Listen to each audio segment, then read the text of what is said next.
सबसे पहले सभी को राम राम। आज हम कक्षा 10 की प्रश्नावली संख्या 6.2 का सवाल नंबर 5 हल करेंगे। हमें 5 में दिया गया आकृति आपके सामने और दिया गया यहाँ पर कि डी से लेके ई और समांतर है ओ से क्यू के। ऐसे ही हमें दिया गया डी से लेके एफ पैरेलल यानी समांतर है ओ आर के। तो हमें सबसे पहले क्या करना होता है, आकृति में यही देखना होता है कि जब एक से अधिक भुजाएं समांतर दे रखी हो तो हमें पूरी आकृति एक साथ ना लेके, जैसे हमने पहले सवालों में भी किया था, अलग अलग सॉल्व करेंगे। अलग अलग सॉल्व करने का तरीका क्या, आइए समझते हैं। जैसे सबसे पहले हमें दिख रहा है डी से ई समांतर ओ से क्यू के। तो इस आकृति में हमें देखना है डी से ई कहाँ है, ये रहा डी से लेके ई, ये रही भुजा। और ओ से क्यू कहाँ है, ये रही भुजा। तो हमें सिर्फ इतनी ही आकृति को ध्यान में रखना है जिसमें ये दो भुजाएं समांतर हो, बाकी हमें एक बार ध्यान में नहीं रखना। तो इससे क्या होगा, हमारा सवाल समझने में आसानी होगी। जैसे हम बना लेते हैं एक बार रफली, हमें चाहिए डी से ई भुजा, तो हम रफली बना रहे हैं डी से भुजा हमारी ई, ये डी रहा, ये ई रहा। फिर हमारे पास है ओ से क्यू, ओ से क्यू, ये हमारी रफली होगी। अब हम इन दोनों समांतर भुजाओं को जोड़ते हुए जो हमारी भुजा जा रही है उसको हम मिला देंगे। तो हम देखते हैं यहां से हमारी ओ से लेके ई से होते हुए एक भुजा जा रही है, माफ कीजिए क्यू से लेके ई से होते हुए ऊपर भुजा जा रही है जिसमें बिंदु है पी। वैसे ही पी से लेके डी से लेके ओ तक एक भुजा जा रही है, पी से लेके डी से लेके ओ तक। तो इस प्रकार से हमारी एक त्रिभुजाकार आकृति बन चुकी है। हालांकि हमें दूसरी आकृति बनानी है, वो चाहिए हमें बाद में, आप अभी बनाना चाहे तो बना सकते हो। जैसे हमारी दूसरी समांतर भुजाएं हैं डी से लेके एफ, ध्यान से देखो डी से एफ हमारे पास ये रहा। तो हम क्या करेंगे, इस आकृति को बना लेंगे, साइड में बना लेते हैं हम, जिसमें डी भी हो और एफ भी हो, ये रहा। उसके समांतर भुजा कौन सी है, ओ से आर, हमें सामने दिख रहा है ओ से आर, तो वो इसके नीचे भुजा समांतर होगी ओ से लेके आर।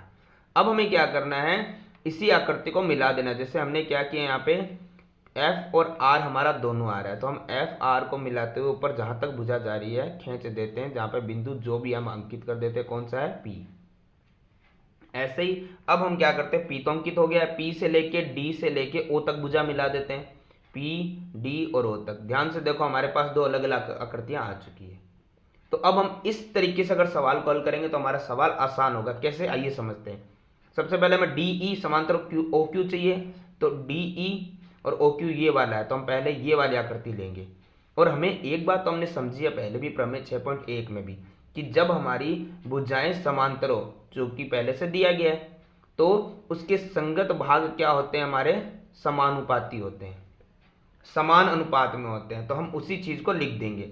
तो हमारी भुजाएं समांतर हमें दी गई है डीई और ओ क्यू। तो ये हमारी त्रिभुज कौन सा बन रहा था, त्रिभुज बन रहा था पी ओ क्यू त्रिभुज। नाम आप आगे पीछे लिख सकते हो, तो हम पहले लिख देंगे हमने लिया त्रिभुज पी ओ क्यू में।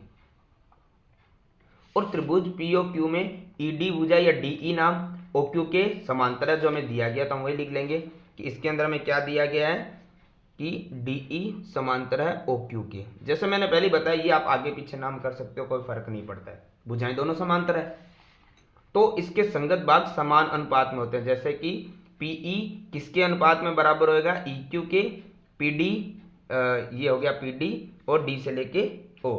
तो आइए लिख लेते हैं हम इसे। पहला भाग था हमारा पीई और उसके बट्टे में कौन सा था, ई क्यू, ये हमने पहले समझे हुए हैं। ये बराबर होगा अनुपात में पीडी और डीओ के, पीडी और डीओ के। अब हमें पता है कि हमारी समीकरण 1 बन गई है। कारण हम लिख देंगे, हमने पहले भी पढ़ा हुआ है, ये हमारा हो गया है थेल्स प्रमेय के अनुसार। थेल्स लिखिए, बीपीटी लिखिए, कुछ भी लिख सकते हैं, या 6.1 लिख दीजिए, ये लीजिए। तो ये हमारी समीकरण 1 कंप्लीट हो गई है।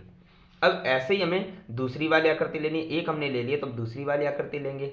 दूसरी वाली आकृति का नाम है पी ओ आर, तो हम यहाँ लिख देंगे आकृति त्रिभुज पी ओ आर में।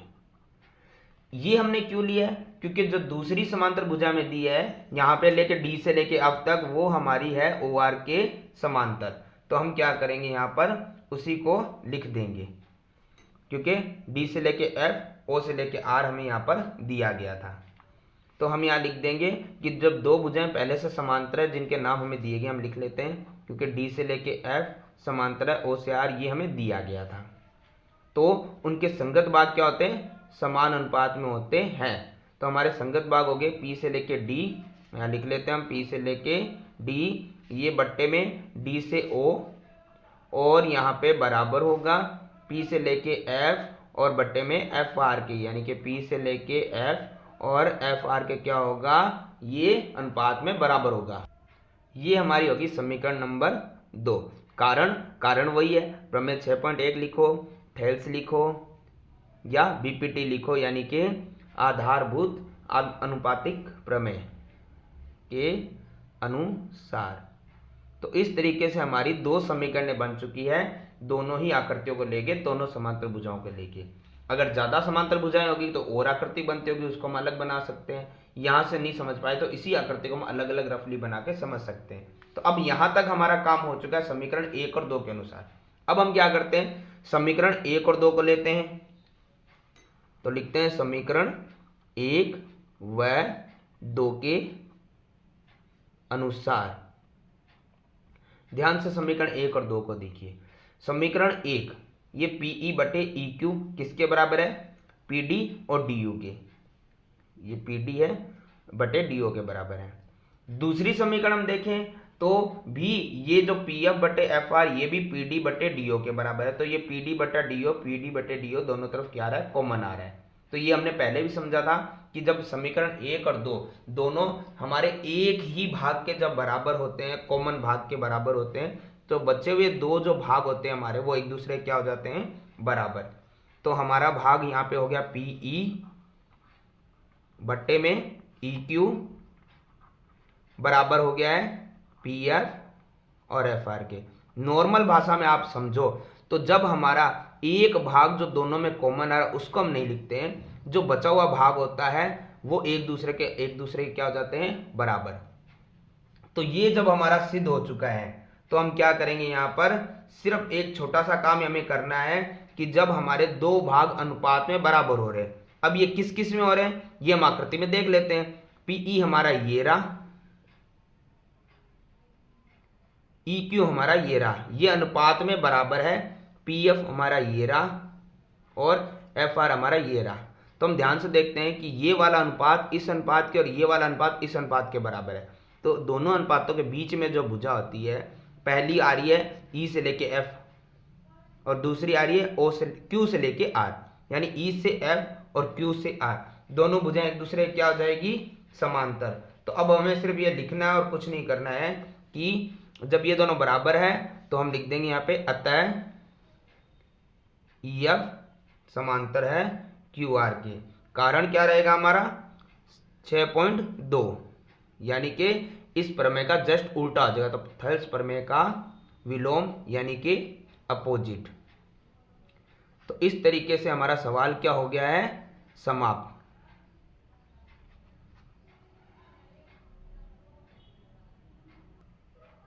सवाल नंबर 6, हमें यहाँ पर एक फिर से एक आकृति दे दी गई है और यहाँ पे दिया गया है कि इसी आकृति में ए बी और पी क्यू समांतर है। अब हमें ए बी और पी क्यू आकृति में देखना पड़ेगा। दूसरा इसी में दिया हुआ है ए से लेके सी और पी से आर के क्या है? समांतर है। और हमें यहाँ पे सिद्ध करना है बी से लेके सी और क्यू से आर भुजाएं समांतर। पिछले सवाल की तरह ही है, लेकिन जैसे मैंने कहा था जब आपको दिया हुआ में एक से अधिक भुजाएं समांतर दे दी जाए तो आकृति के हमें भाग करने पड़ते हैं, टुकड़े करने पड़ते हैं। तो आइए सबसे पहले देखते हैं ए बी और पी क्यू कहाँ पर है जो भुजाएं समांतर है। ए बी हमारा ये रहा, जो हम आकृति जो हमें किताब में दिया हुआ भी है, और पी क्यू हमारी ये भुजा। तो हम इन 2 भुजाओं पे ध्यान देंगे। तो हम रफ के अंदर बना लेते हैं कि हमारा ये हो गया है ए बी। तो हम क्या करते हैं, यहाँ पे एक भुजा खींच लेते हैं जिसमें ऊपर है ए और नीचे है बी, और फिर हमें दी गई है उसी में पी क्यू भुजा समांतर दे रखी है। तो पी क्यू उसी के जस्ट नीचे है, पी और क्यू। तो हम क्या करते हैं, इन दोनों भुजाओं से मिलाते हुए एक रेखा त्रिभुजाकार आकृति का निर्माण कर देते हैं। तो हम इससे यहाँ तक और इससे यहाँ तक जहाँ पे ये मिल रही है दोनों भुजाएं आके, वो कॉमन बिंदु कौन सा है? ओ है। तो हमारे पास ध्यान से देखो सीधा करके ये एक आकृति बन गई है जिसका हो गया है POQ नाम। ये हमारा है यहाँ पर Q, ये हमारा है यहाँ पर P, और ये हो गया हमारा O। बीच में A और B है। तो आकृति एक त्रिभुजाकार बन गया। सबसे पहले हमें ऐसी एक आकृति लेनी थी, तो हम लिख देते हैं, ये हमने क्यों लिया है? क्योंकि त्रिभुज नाम हो गया हमारा POQ, और इसमें क्या आ रहा है? हमें दिया हुआ था कि AB भुजा समांतर है PQ के, और दिया हुआ इसीलिए हमने लिया है, अदरवाइज हमें लेने की जरूरत नहीं है।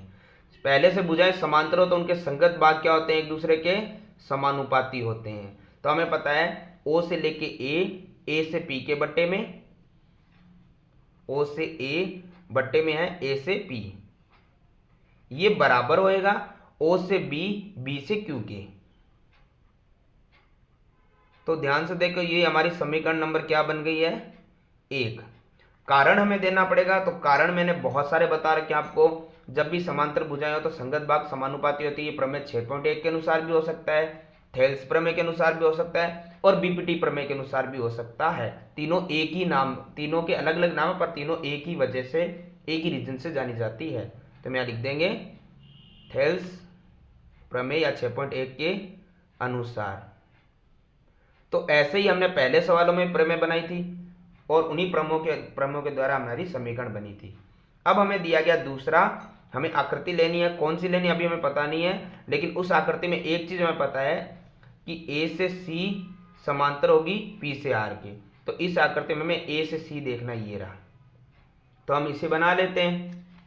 A से C हमारा ऐसे है, तो हम ऐसे ही बनाएंगे। A से C, ऊपर है A, नीचे है C, तो हम यहाँ लिख देते हैं ऊपर A नीचे C। फिर हमें दिया गया है दूसरी भुजा P से लेके R, जो समांतर P से लेके R, उसी के नीचे है P से लेके R। इन दो भुजाओं से जाते हुए एक क्या बन रहा है हमारा? एक कॉमन बिंदु जो आ रहा है हमारा, कॉमन पॉइंट हम देख लेते हैं, वो आ रहा है यहाँ पर O। इसमें भी O आ रहा है, O लिख देते हैं। इस आकृति को हम सीधा करके देख लें, नाम बन रहा है हमारा, ये बन गया हमारा यहाँ पर P, ये बन गया हमारा R, और ये बना हमारा O।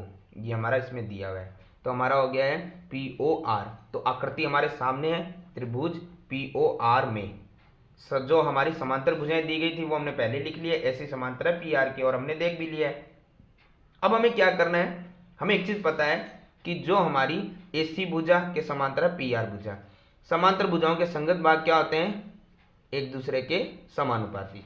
तो O से लेके ये हमारा हो गया है C, क्योंकि ये C है आकृति में, तो O से C बराबर हो गया, बट्टे में आ गया है CR के। हम लिख देते हैं यहाँ पे O से C बट्टे में आ गया है CR के, और ये भाग समान अनुपात में बराबर होगा O से लेके A बट्टे में AP के, O से A और बट्टे में AP के। दूसरी समीकरण बन गई है, वजह आप लिख सकते हैं। अब हमें एक ही चीज इसमें ध्यान करनी है कि ध्यान से देखो, जब भी समीकरण 1 और 2 बने, हमने पहले सवालों में समझा है कि OA बटे में AP किसके बराबर आ रहा है? OB बटा BQ के। तो इन दोनों में आपको क्या कॉमन जो दूसरी समीकरण में भी नजर आ रहा है? ये वाला भाग OA बटे में AP, दोनों में क्या आ रहा है? कॉमन। तो मैंने आपको पहले ही समझाया था, जब दोनों समीकरणों में कोई भाग कॉमन आ रहा है बराबर में, वो हमें छोड़ देना है, और बाकी दोनों भाग हमें क्या करने? ले लेने। तो बाकी दोनों भाग आ रहे हैं OB बट्टे में आ रहा है BQ, ये बराबर होगा OC बट्टे में CR के। और ऐसे पहले मैंने बहुत बार कारण बता रखे हैं कि जब भी हमारे दोनों भाग किसी एक चीज के कॉमन के बराबर आते हैं, तो हम क्या समझते हैं? ये इसके बराबर है, और ये यहाँ पे लिखा हुआ है, तो हमें पता है ये दोनों पहले से बराबर है, तो मैं ये यहाँ पर लिखूं या इसकी जगह ये यहाँ पर लिखूं, एक ही बात है। तो यानी ये तो था ही, और ये हमने लिख दिया, दोनों एक दूसरे के बराबर हो गए हैं। और अब जब दोनों एक दूसरे के बराबर हो चुके हैं, हम सिद्ध कर चुके हैं, तो हमें एक चीज पता है कि हमें देखना OB कहाँ पर है। OB हमारा यहाँ पर है, देखो ध्यान से हम देखते हैं, OB ये रहा हमारा OB, तो ये वाला भाग। और दूसरा है बट्टे में बी क्यू ये रहा। तो हमें बाकी चीज़ों पर अब ध्यान नहीं देना, हमें सिर्फ इतना ही ध्यान देना कि कहाँ हमारा क्या बराबर आ रहा है। तो दूसरा हमारा आ रहा है ओ सी ये रहा, और बट्टे में सी आर के बराबर है सी आर ये रहा। तो हमें सिर्फ इतनी आकृति पे ध्यान देना है। त्रिभुज ओ क्यू आर के अंदर आप ध्यान से एक चीज देख लीजिए कि ये भाग पहले से समान अनुपात में बराबर दे रखे। तो समान अनुपात में जब भाग बराबर हो तो प्रमेय 6.2 के अनुसार उनके बीच में जो भुजाएं खींची जाती है वो एक दूसरे क्या होती है, समांतर। एक दूसरे क्या होती है, समांतर। तो BC भुजा किसके समांतर होगी, QR के। हम यहाँ लिख देंगे कि अतः BC भुजा समांतर है, किसके समांतर है, नीचे वाली भुजा QR के। कारण लिखेंगे हम थेल्स का विलोम या प्रमेय 6.2 के अनुसार। अपोजिट है ये थेल्स प्रमेय के। तो इस प्रकार से हमारा ये सवाल क्या हो गया है, इति सिद्धम, क्योंकि हमें यहाँ पे यही पूछा गया था कि BC समांतर QR के सिद्ध कीजिए। हमने सिद्ध कर दिया है। तो हमारा क्वेश्चन नंबर 6 भी हो गया है कंप्लीट।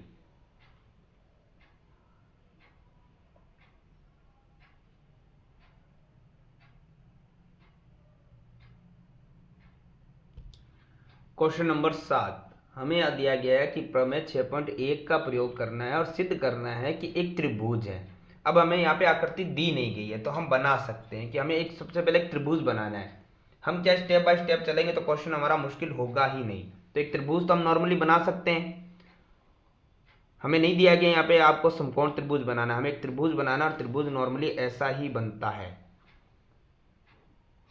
अब हमें ये कह रहा है कि इस त्रिभुज के मध्य बिंदु से होकर दूसरी भुजा के समांतर खींची गई तीसरी भुजा को समद्विभाजित करती है कि नहीं।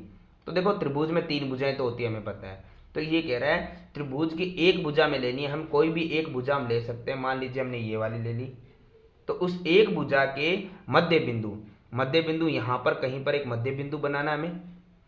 उससे होकर गुजरने वाली रेखा, उस मध्य बिंदु से होकर गुजरने वाली रेखा। तो नाम नहीं है तो नाम अपनी मर्जी से हम दे सकते हैं। मान लीजिए हमने यहाँ दिया ए, यहाँ दिया बी, यहाँ सी। तो देखो हमने ए बी, क्योंकि उसने दे रखा था कि एक भुजा का तो मध्य बिंदु बनाना है, तो हमने ए बी का मध्य बिंदु बना लिया हमने। मान लीजिए यहाँ पे लिख दिया हमने डी को। और फिर ये कह रहा है उस ही जो आपने मध्य बिंदु बनाया था वहां से ही एक भुजा खींचनी है हमें, और इस प्रकार से खींचनी है कि वो जो हमारी दूसरी भुजा है, पहली भुजा तो हमने ये मान ली थी, दूसरी भुजा ये है, तो उस दूसरी भुजा की ये क्या होनी चाहिए, समांतर। तो हमने डी से लेके ई तक खींच लिया। तो हमने क्या क्या दिया हुआ आ रहा है वो लिख लेते हैं। हमें दिया हुआ यहाँ ये आया है कि सबसे पहले हमने क्या बनाया था, एक त्रिभुज। नाम थे नहीं, हमने खुद रख लिए। इस त्रिभुज में हमें वो कह रहा है कि एक भुजा हमने लिया जिसका बिंदु हमने मध्य बिंदु ले लिया। तो मध्य बिंदु का मतलब क्या होता है कि ए से डी और डी से बी क्या होगा, बराबर।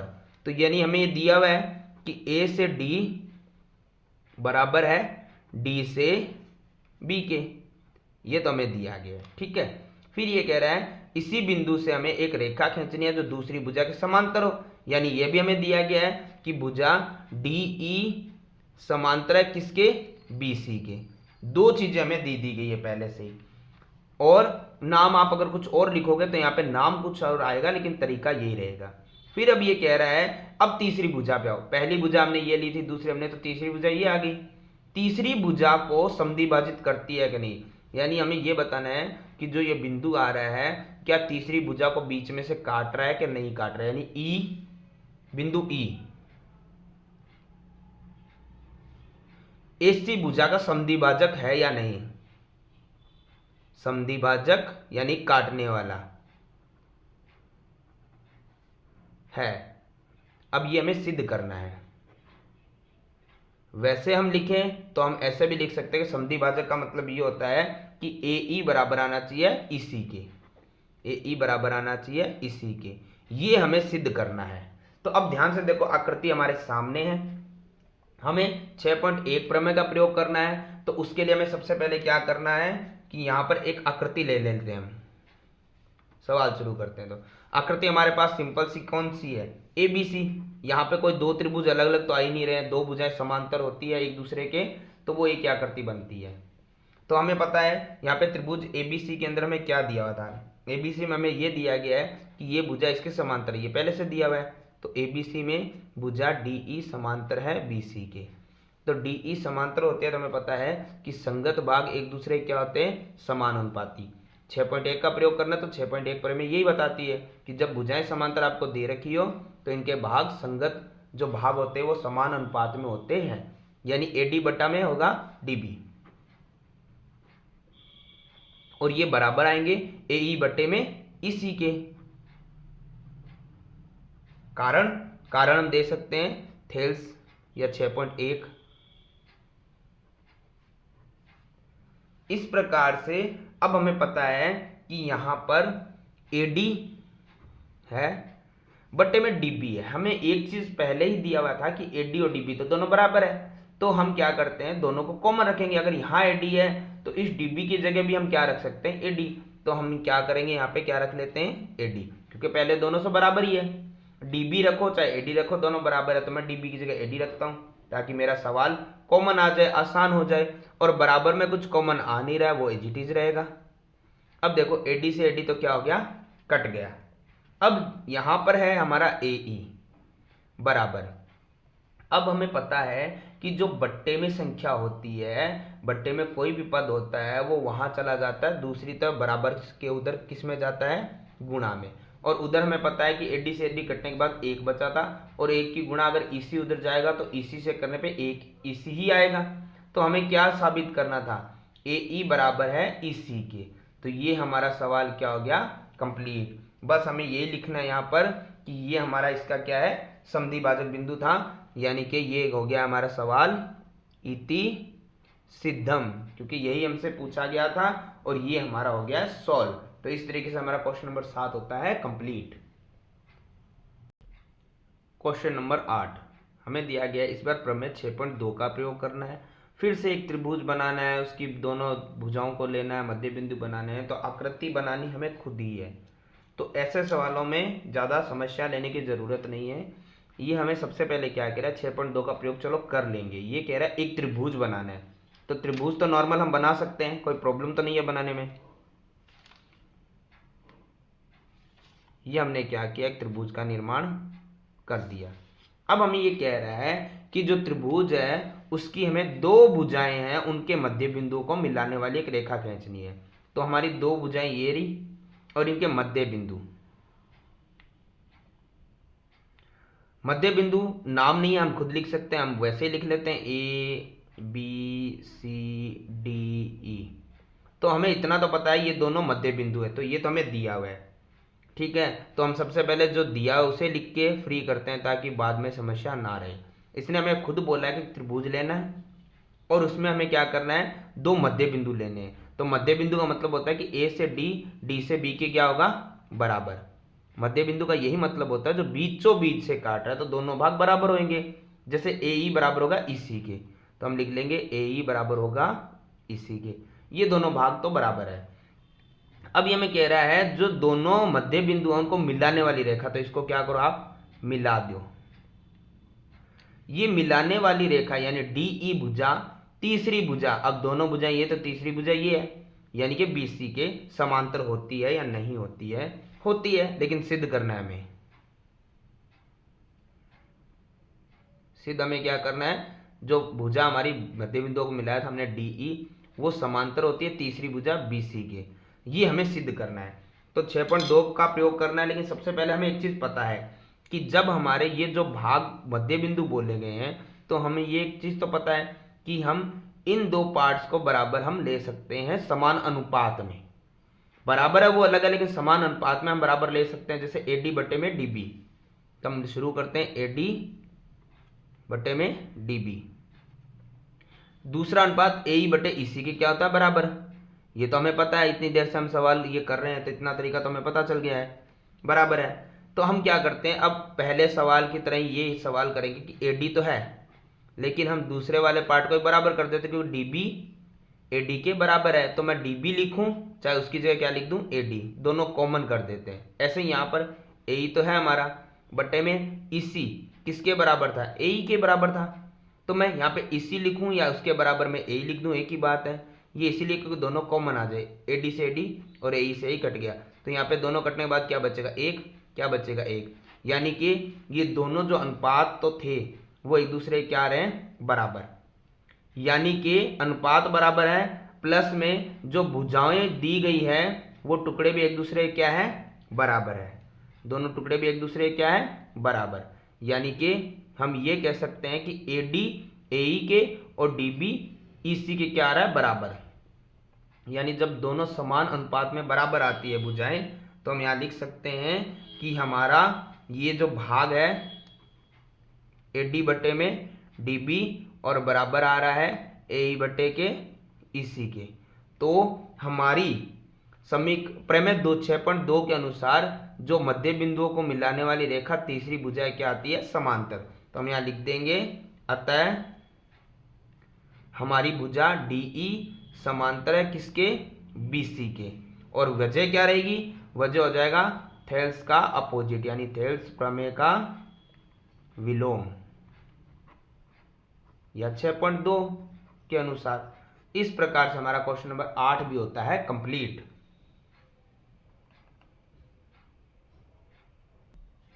सवाल नंबर 9, हमें यहां दिया गया है ABCD एक समलंब चतुर्भुज है।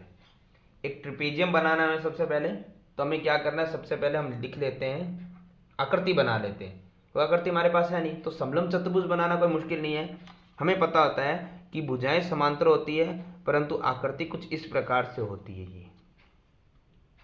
तो हम ऐसी आकृति का निर्माण कर सकते हैं। जैसा मैंने बोला कि आकृति बनाना कोई मुश्किल नहीं होता है, और आकृति बनाने के बाद आपका सवाल क्या हो जाता है, थोड़ा आसान हो जाता है।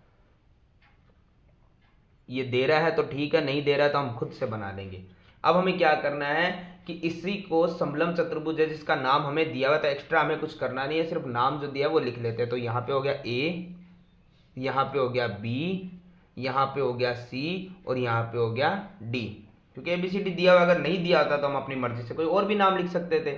अब ये कह रहा है कि इस ABCD चतुर्भुज में आपकी AB DC के समांतर दिया हुआ है, यानी एक चीज तो हमें मिल गई है दिया हुआ में कि AB भुजा कहीं पर भी है वो समांतर है DC के। ये रही AB और ये रही DC। अब दोनों भुजाएं समांतर हैं, लेकिन इसके बाद इसने बोला है कि और इसके बीच में विकर्ण जो आ रहे हैं वो 0 पे काटते हैं। विकर्ण हमेशा सबको पता है कैसे होते हैं, विकर्ण होते हैं जो इस प्रकार से बिंदुओं को मिला देते हैं। ये रे, इन विकर्णों को हमें मिला देना है।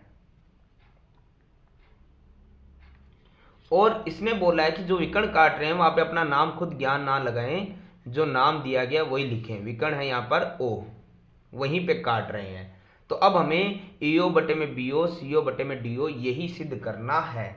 तो सिद्ध करना क्या है वो आपके सामने है, लिख दीजिए कि सिद्ध करना है बराबर में EO बटे में BO बराबर में CO बटे में DO।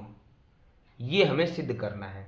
तो जब मैंने कहा था कि कई त्रिभुज बन रहे हो तो हमें सवाल को तरीके से सॉल्व करना है। हमें पता है कि EO और BO इस आकृति में बन रहे हैं, CO और DO इस आकृति में बन रहे हैं, परंतु हम इस प्रकार से नहीं ले सकते, तो हम कोई आकृति में रचना भी कर सकते हैं। यानी कि एक्सटर्नल कुछ भी आप बना सकते हैं, लेकिन आप जो भी बनाए वो रचना में लिखना पड़ेगा। हम क्या करते हैं, रचना में या तो इस तरफ O से या उस तरफ, एक तरफ हम क्या करते हैं, एक भुजा खींच लेते हैं। जैसे मैंने लिखा ABCD हो चुका है, O हो चुका है, तो मैंने क्या किया, लिख दिया रचना में कि AD का मध्य बिंदु E, और E को किससे मिलाया, E को O से मिलाया, तो ये भुजा मिल गई हमारी E को O से मिलाया। ये इधर नहीं, आप उधर भी बना सकते हैं, इसमें कोई फर्क नहीं होता है। मिलाया तो हमारी भुजा बन गई है EO, और EO हमने भुजा खींची है समांतर जो AB के भी हो, और EO समांतर हमारी रहे DC के भी। तो हमने रचना से मिलाया है, तो खुद ध्यान रखते हुए ऐसी भुजा खींची है जो दोनों के समांतर हो। अगर हम यहाँ नहीं खींचते तो यहाँ खींचते, वो भी हमारे इसके और इसके दोनों के समांतर आ जाती। समांतर का मतलब बराबर नहीं होता है, समांतर जो एक दूसरे को काटे नहीं। तो अब हमें क्या करना है, आकृति में E से O बन गई है, ये भुजा इसके भी समांतर है, इसके भी समांतर है। तो हम क्या करते हैं, यहाँ से ध्यान से ऐसी आकृति लेते हैं कि पहले EO इसके समांतर आ जाए, फिर ईओ दूसरी भुजा के समांतर आ जाए। तो हमें पता है ईओ को हम लेंगे, ये तो दोनों में कॉमन आएगी। हमें एक बार लेना है ए बी। तो हम ध्यान से देखते हैं, जैसे हमने पहले चित्र बनाए थे, आकृतियां बनाई थी, वैसे ही बनेगा यहाँ पर कि सबसे पहले हमें ईओ लेना है। ये तो हमने ले लिया, ये रहा ईओ, ई ओ, ये मिडिल में है। और हम एक बार ले रहे हैं ए बी। ए बी है हमारा ऊपर, ये रहा। तो ए बी से ये वाली रेखा और बी से लेके ये कुछ ऐसी रेखा आके कहीं कॉमन लग रही है। तो कॉमन कहाँ रही है? डी बिंदु पर। तो हमें क्या करना है? इस आकृति को लेना है। तो आकृति हमारी होगी ए बी डी। तो हम यहाँ लिख लेंगे, हमने आकृति जो ली है वो कैसी ली है? आकृति हमने ली है त्रिभुज ए बी डी में। और ए बी डी में हमने एक चीज क्लियर किया था कि हमारी एक भुजा तो हमें दी गई थी ए बी, और उसके समांतर हमने भुजा खींच ली ई डी रचना से। ई ओ, ये ओ है, तो हमने ए बी के समांतर भुजा खींच ली है ई ओ। तो ई ओ समांतर है ए बी के, ईओ समांतर है ए बी के। और समांतर भुजाओं में एक चीज हमने पता रखी है पहले से कि उनके संगत भाग क्या होते हैं? समान अनुपात में बराबर होते हैं। तो भाग हो गया हमारा ए ई बटे में ई डी। आप इसको उल्टा भी लिख सकते हो, ई डी बटे में डी ई बटे में ई ए भी लिख सकते हो, उससे कोई फर्क पड़ने वाला है नहीं। तो हमारा पहला हो गया ए ई बटे में ई डी बराबर में दूसरा भाग हो गया बी ओ बटे में ओ डी। तो ये हमारी होगी समीकरण नंबर 1। वजह अगर हमें देनी होगी तो देने के लिए हमारे पास बहुत सारे ऑप्शन है, 6.1 या थेल्स प्रमेय या फिर बीपीटी। इस प्रकार से हमारा एक आकृति कंप्लीट हुआ है। अब हमें लेना है दूसरा, यानी ई ओ हमें लेना है, और दूसरी भुजा जो हमारी समांतर कौन सी थी? डीसी, उसको लेना है। तो ध्यान से देखो, आकृति में ई ओ तो वही है, ई ओ तो वहीं पर है, लेकिन अब हमें दूसरी भुजा डीसी लेनी है, और डीसी ई ओ के नीचे आ रही है, डी सी। तो हमें क्या करना है? इनको मिलाना है कुछ इस प्रकार से कि ये कहीं एक कॉमन बिंदु पे आके मिल जाए। तो ये ऊपर और ये ऊपर, कॉमन बिंदु कौन सा बन रहा है? ए। तो अब हमारी आकृति ये वाली है। तो हमें पता है कि ईओ समांतर है डीसी के, क्योंकि हमने रचना से ही बना दिया था। तो हम लिखेंगे, पहले आकृति हमने ली है ए डी सी, तो हम लिख देंगे त्रिभुज एडीसी में। और एडीसी के अंदर हमारी समांतर भुजा ईओ डीसी के समांतर थी, रचना से हमने मिलाई थी। तो ईओ समांतर है डीसी के, हम लिख देते हैं कि ईओ समांतर है डीसी के। और हमें पता है कि समांतर जो भुजाएं होती है उनके संगत भाग समान अनुपात में बराबर होते हैं, यानी ए ई बटे में ई डी, ए ई बटे में ई डी बराबर होगा दूसरे वाला भाग ए ओ बटे में ओ सी के, ए ओ बटे में ओ सी के। दूसरी समीकरण अब तक आप समझ चुके हैं कि प्रमेय का प्रयोग करना और समीकरणों को बनाना। अब हमें पता है कि हमारी आकृति के अनुसार हमने अलग अलग आकृतियां लेके एक रचना लेने के बाद इन दो जो संगत भागों को हमने अनुपात में बराबर कर लिया है। अब इसी से हमें एक चीज लेनी है कि हमें एक चीज कॉमन नजर आए दोनों तरफ, ए बटे में ईडी, ए बटे में ईडी। तो हमने पहले भी समझा हुआ है कि जब समीकरण 1 और 2, 1 व 2 के अनुसार हमें पता है कि ये भी इसी के बराबर है, ये भी इसी के बराबर है, तो ये दोनों एक दूसरे क्या हो जाएंगे? बराबर। तो हम लिख लेंगे यहाँ पर एओ बटे में ओ सी बराबर है बीओ बटे में ओ डी के।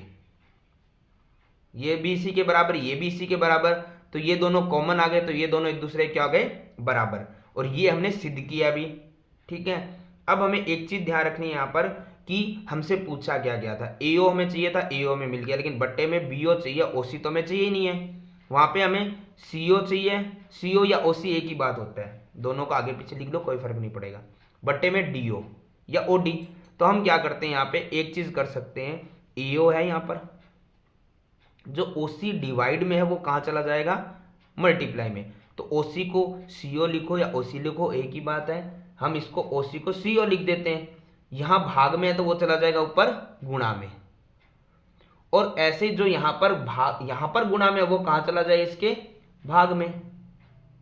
और इसके बाद जो ये बट्टे में ओडी था इसको हम डी ओ भी तो लिख सकते हैं, इससे कोई फर्क पड़ने वाला नहीं है, ये वहीं का वहीं रह जाएगा, क्योंकि ये हमें इसी के अनुसार हम देख लेंगे। ए ओ में ऊपर ही चाहिए था, ऊपर ही है, बट्टे में बी ओ आ गया, बराबर में सी ओ आ गया, बट्टे में डी ओ आ गया। तो ये हमारा सवाल क्या हो गया, इति सिद्धम, ये हो गया हमारा सवाल कंप्लीट। तो इस प्रकार से हमारा 9 नंबर सवाल हो चुका है। अब हम देखते हैं आगे वाला सवाल नंबर 10।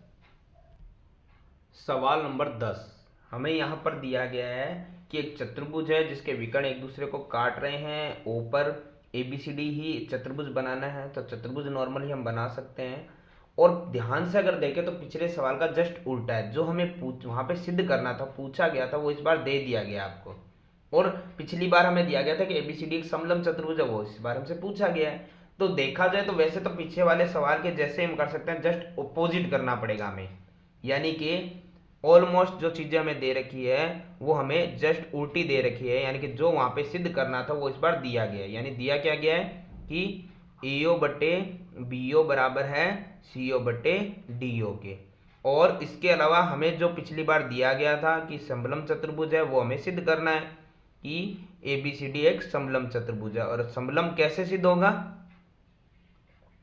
देखिए ट्रिपेजियम में एक चीज होती है, यानी समलंब चतुर्भुज में एक चीज होती है कि जो हमारे दो भुजाएं समांतर होती है, तो ये तो समांतर हो नहीं सकती, एक दूसरे को काटेगी, पर दूसरी जो भुजाएं हैं यानी कि ABCD है, तो AB समांतर है DC के या CD के। अगर हम ये सिद्ध कर देंगे तो हमारा सवाल क्या हो जाएगा, आसान और कंप्लीट हो जाएगा। तो अब देखते हैं, हम इसको सिद्ध करने के लिए पीछे वाले सवाल की तरह चलते हैं कि हमने वहां पे क्या किया था, रचना की थी। तो रचना हम अभी भी कर सकते हैं। हमने क्या किया था, एक भुजा खींची थी जो केंद्र तक जाए ई से। तो हमने क्या किया था, ई से ओ मिलाया, और पिछली बार क्या था, समलंब चतुर्भुज था, तो ये दोनों भुजाएं समांतर थी। तो हमने एक भुजा बीच में खींच दी इसके समांतर, तो वो दूसरे की समांतर हो गई थी। लेकिन इस बार हमें नहीं पता कि ये भी DC के समांतर है, ये तो सिद्ध करना है। तो हम एक भुजा समांतर खींच सकते हैं, लेकिन किसी एक की, कि या तो AB के समांतर मान लो या फिर इसको हम DC के समांतर मान लो। एक के समांतर हम रचना से खींच सकते। तो हमने क्या किया, E से O को मिला दिया, और EC O को ऐसे मिलाया है कि ये AB के समांतर हो गया। अब चाहो तो इसके समांतर भी ले सकते हो, पर एक के ही लेना है आपको। तो हमने क्या किया, EO समांतर कर दिया AB के, यानी ये भुजा इसके समांतर है। तो पीछे वाली आकृति की तरह ही हमें लेना है, क्योंकि सवाल वैसा ही है। तो हम लेते हैं यहाँ पे E से लेके O, और हमने समांतर किया AB के, तो हमें ये आकृति लेनी है। नाम वही है AB, बीच में EO और आखिर में बिंदु D। तो EO समांतर है AB के, तो आकृति बनी हमारी ABD। तो हम यहाँ लिख लेते हैं पहले सवाल की तरह, त्रिभुज ABD में। और ABD में हमें क्या एक चीज कॉमन मिली थी, हमारी भुजाएं, क्योंकि हमने EO को समांतर खींचा था AB के। तो अब हमें क्या करना है, यहां पर एक चीज हमें कंफर्म है कि जब दो भुजाएं समांतर होती है तो उनके संगत भाग समान अनुपात में होते हैं।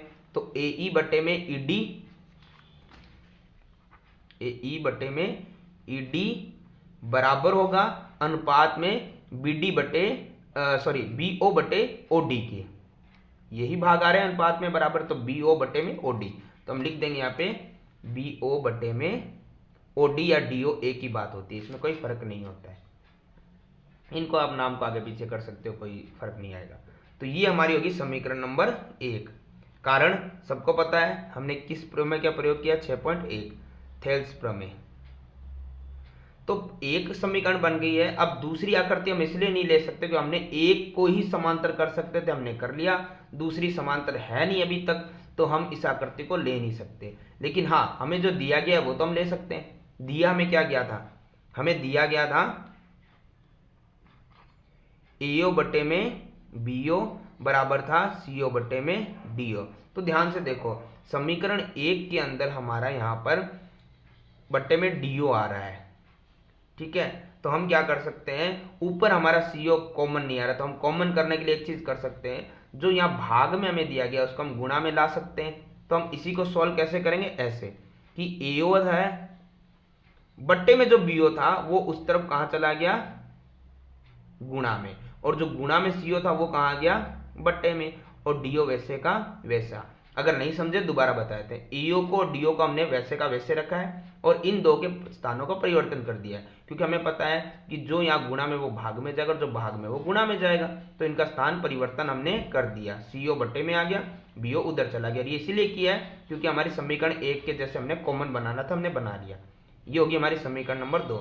और ये कोई प्रमेय 1 या 2 के अनुसार नहीं किया, ये हमें दिया गया था, उसी में स्थान परिवर्तन करके हमने किया है। तो अब हम लिख सकते हैं कि समीकरण 1 व 2 के अनुसार। अब एक चीज ध्यान से देखिए आप, समीकरण 1 इसी के बराबर है और समीकरण 2 भी इसी के बराबर, तो वही चीज दोनों में जो कॉमन आ रहा है उसको छोड़ के बाकी दोनों को बराबर लिख सकते हैं। यानी ए ई बट्टे में ई डी बराबर है दूसरा एओ बटे सीओ के। ये मैंने आपको पहले समझा रखा है कि जब दोनों में कोई भी चीज कॉमन आती है, यानी हमें एक चीज पता है कि हम इसको लिख लेते हैं और इसकी जगह मैं ये लिखूं या ये लिखूं, क्योंकि दोनों बराबर ही है, तो मैं ये क्यों लिखूं, ये लिख लेता हूं क्योंकि ये दोनों बराबर ही है। तो हमने यहां लिख लिया एओ बटे सीओ। अब एक चीज ध्यान से देखो, ए ई कहाँ है, ई डी कहाँ है। ए ई हमारा ये रहा, ई डी हमारा ये रहा, दूसरा एओ, एओ हमारा ये रहा और सीओ ये रहा। अब देखो ध्यान से, ये किस त्रिभुज में बन रहा है, ये बन रहा है हमारा आकृति ए डी सी में। इतनी ही आकृति में ये संगत भाग समान अनुपात में बराबर हो रहे हैं। तो हमें पता है कि प्रमेय 6.2 के अनुसार जब हमारे संगत भाग समान अनुपात में बराबर होते हैं तो उनके बीच में खींचे जाने वाली भुजाएं, उनके बीच में खींची जाने वाली भुजाएं क्या होती है, एक दूसरे के समांतर होती है। तो हम यहां लिख देंगे कि हमारी भुजा ईओ, अतः पहले यहां लिख देंगे अतः ईओ समांतर है किसके, डीसी या सीडी किसी के भी। कारण हमें लिखना है तो ये हो गया थेल्स का विलोम या फिर 6.2। तो अब एक चीज नोट कीजिए, हमारी यहां पर ईओ ए बी के समांतर थी, ईओ ए बी के समांतर थी, तो हम लिख देंगे कि ईओ समांतर थी ए बी के और ईओ ही समांतर है डीसी के। यानी हम कह सकते हैं ये दोनों भुजाएं एक दूसरे क्या हो गई है, समांतर। यानी ए बी समांतर है डीसी के। हमें क्या सिद्ध करना था आकृति में, ए बी समांतर है डीसी के। तो ये हमारा कौन सी आकृति बन गई है, समलंब चतुर्भुज, क्योंकि समलंब में हमेशा आमने सामने वाली दो भुजाएं समांतर होती है। तो ये हमारा सवाल क्या हो गया, इति सिद्धम। और इसी के साथ हमारी प्रश्नावली संख्या 6.2 भी होती है कंप्लीट।